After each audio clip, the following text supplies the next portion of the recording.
গাজা উপত্যকায় ইসরায়েলের ২ মাসেরও বেশি সময় সম্পূর্ণ অবরোধের কারণে ছিটমহলে কমপক্ষে ৫৭ ফিলিস্তিনি অনাহারে মারা গেছেন। আন্তর্জাতিক সম্প্রদায়কে সাহায্য পাঠানোর জন্য পদক্ষেপ নেওয়ার আহ্বান জানিয়েছে কাতার। কাতার বলছে, ইসরায়েলের মন্তব্যে রাজনৈতিক ও নৈতিক দায়িত্ববোধের অভাব রয়েছে।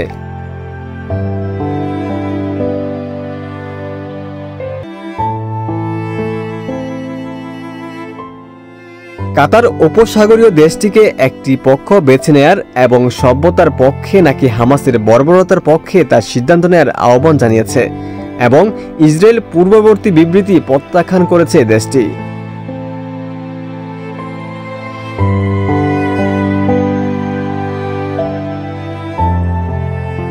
পররাষ্ট্র মন্ত্রণালয়ের মুখপাত্র মাজেদ আল আনসারি সামাজিক যোগাযোগ মাধ্যম এক্সে লিখেছেন, গাজার বিরুদ্ধে চলমান আগ্রাসনকে সভ্যতার প্রতিরক্ষা হিসেবে চিত্রিত করা ইতিহাস জুড়ে সেই শাসক গোষ্ঠীর বক্তব্যের প্রতিধ্বনি, যারা নিরীহ বেসামরিক নাগরিকদের বিরুদ্ধে অপরাধকে ন্যায্যতা দেওয়ার জন্য মিথ্যা বর্ণনা ব্যবহার করেছে।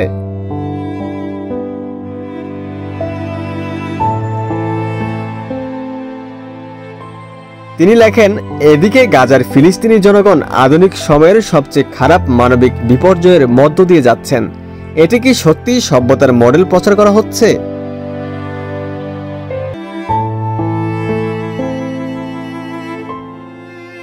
এদিকে ফ্রিডম ফ্লোটিলা বলছে, কেউ সাহায্য করছে না কারণ আক্রান্ত জাহাজটি সমুদ্রে আটকে আছে। তাতে গাজার জন্য ত্রাণ পাঠানো সম্ভব হচ্ছে না। মাল্টার কাছে ড্রোনের আঘাতে ফ্রিডম ফ্লোটিলা কোয়ালিশন পরিচালিত জাহাজটি বর্তমানে নিরাপদ বন্দরে নোঙ্গর করতে পারছে না, যেখানে ৪ জন স্বেচ্ছাসেবক সামান্য আহত হয়েছেন।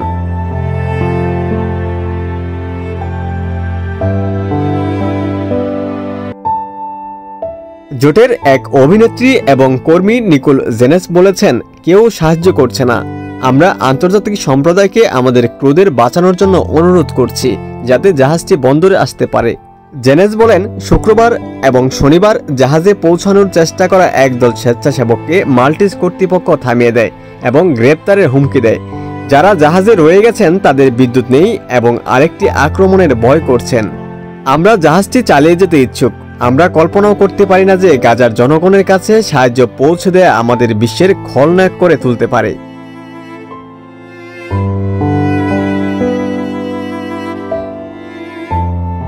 সাহায্য গোষ্ঠীগুলি সতর্ক করেছে, গাজার বেসামরিক জনগণ অনাহারের মুখোমুখি হচ্ছেন এবং উদ্বেগ রয়েছে যে এই মরিয়াতা আইন শৃঙ্খলা ভেঙে পড়তে পারে।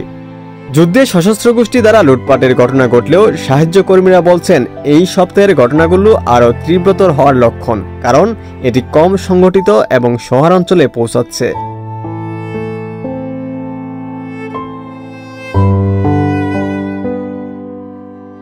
ইসরায়েলের প্রধানমন্ত্রী বেনিয়ামিন নেতানিয়াহু মার্চ মাসে হামাসের সঙ্গে যুদ্ধবিরতি শেষ করার পর থেকে ইসরায়েল এই অঞ্চলে যে কোনো মানবিক সাহায্য প্রবেশে বাধা দিয়েছে।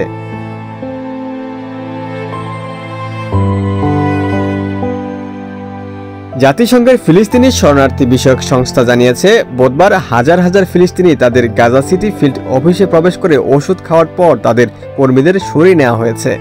ইউএনআরডব্লিউ এর একজন জ্যেষ্ঠ জরুরি কর্মকর্তা লুইস ওয়াটারিস এই লুটপাটকে অসহনীয় এবং দীর্ঘস্থায়ী বঞ্চনার প্রত্যক্ষ ফলাফল বলে অভিহিত করেছেন।